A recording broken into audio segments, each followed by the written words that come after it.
What are the contratiempos? Let's see exactly what they are, how they work, and how we can practice them effectively.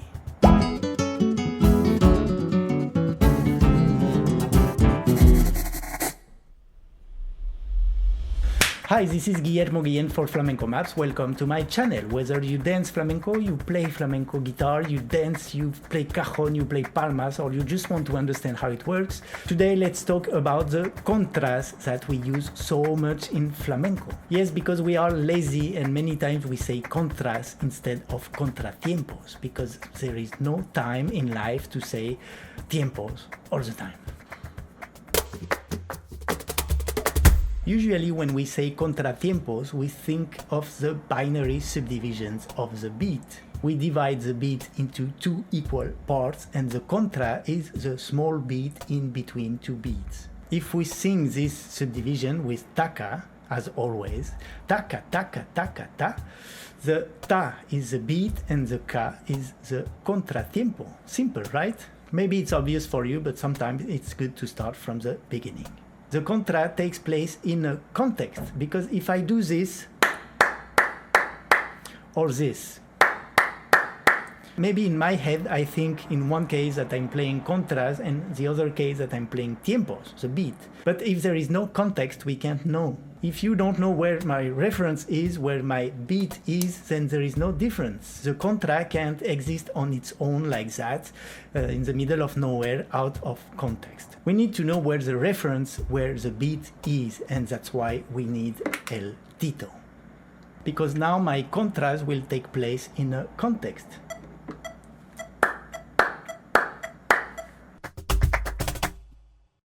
It's quite confusing for me in English because from what I understood there are different names for the contratiempo. Usually I hear upbeat, but it's confusing because sometimes we use the term upbeat for the last beat of a compass. Like in a 4 beats compass, the upbeat is the beat number 4.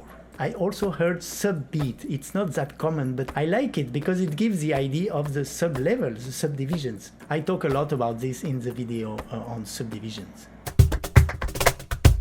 With the palmas, whether we are aware of it or not, we use contras all the time. And there are two ways of using contras with the palmas. The first way is haciendo dibujos. Literally, it means drawing, like doing ornamentation on a basic pattern. Like you know the basic pattern of palmas por tango. 1, 2, 3, 4. When we do this, the new palmas that we include is a contratiempo between 2 and 3. 1, 2 and 3, 4, 1, 2 and 3, 4. Or this basic pattern por alegría. 1, 2, 3, 4, 5, 6, 7, 8, 9, 10, 1, 2. And then we include contras and we have these very common patterns. 1, 2, 3, 4, 5, 6, 7, 8, 1, 2, 3, 4, 5, 6, 7, 8, 9, 10. So hacer dibujos with the palmas means that we play patterns including beats and subbeats, the end. And for this we don't need anybody else, we don't need a second palmero, we can do it alone. When we use the expression hacer contras, sometimes we say repicar or doblar las palmas. We need at least 2 people. The first palmero will do la base, el tiempo, las palmas lisas, the smooth palmas. It means clapping all the beats and only the beats. The other palmero will be doing the contras, the subbeats and only the subbeats. The 2 palmeros are complementary. In our taka taka, there is one doing the ta and the other one doing the ka. Only one person doing it doesn't sound same.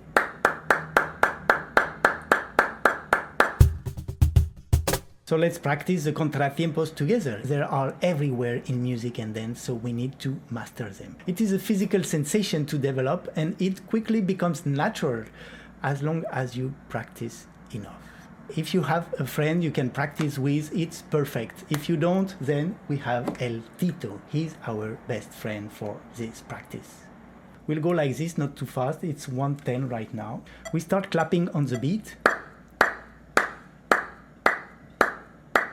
with precision right on the beat.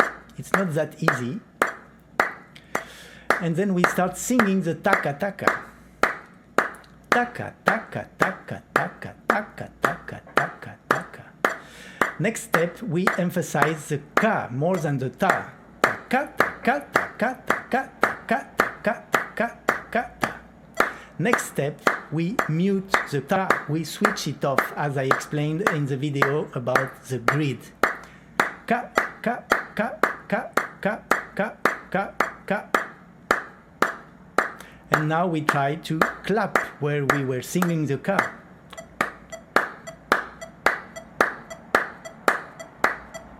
Ka, ka, ka, ka, ka, ka, ka. I'm just explaining you the exercise here step by step, but you can take your time in order to really feel each step.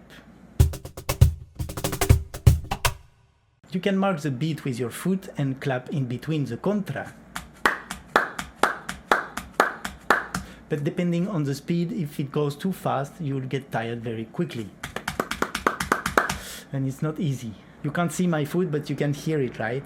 Anyway, the contrasts produce a very specific sensation by themselves, and it's very interesting to try to develop this sensation without the foot. Then, depending on the compass, your foot should be able to mark the accents of the compass, and your palmas to clap the contrast. For example, on a 12 beats compass, 12, 1, 2, 3, 4, 5, 6, 7, 8, 9, 10, 1, 2. I'll create exercises for this because it's very interesting and very useful. Maybe you heard sometimes people use the tongue to make the sound of the beat, like. Some people do it discreetly, and other people, they just have an amazing loud sound very similar to the sound of the palmas, and they can do the contras and the tiempo at the same time. In this case, they don't even need another palmero. But I can't. I can't do this, unfortunately, but I use this as a reference, especially when it goes fast. One thing that I really love is the dynamics in the palmas, the contrast with phrasing, with changes of dynamic, of intensity, of sound. Palmas, it's not to applaud, right? It's to make music, so we need to give it a musical dimension. Sometimes you can see the palmero doing like palmas very loud, very fast.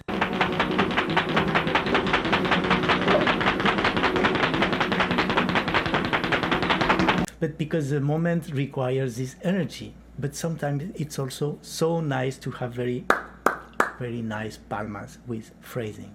All nuances are possible and help us to create a more subtle and more elaborate musical language. We don't want mechanical robot palmas like all the time, taka taka taka taka taka taka taka taka taka. It would be boring and annoying. You can experiment with palmas claras, palmas abiertas, this sound, and palmas sordas or cerradas, this sound.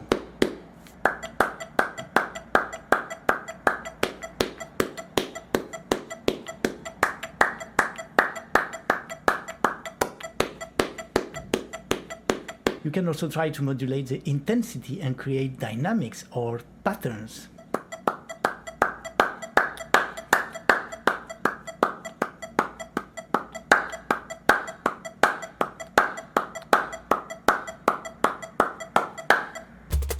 That's it for today. Thank you so much for watching. I hope it could help. If you like this video, give it a like, subscribe to the channel, leave me a comment and tell me what you want me to talk about in these videos. And also go and visit flamencomaps.com, where I explain my classes, my courses and my way of teaching flamenco.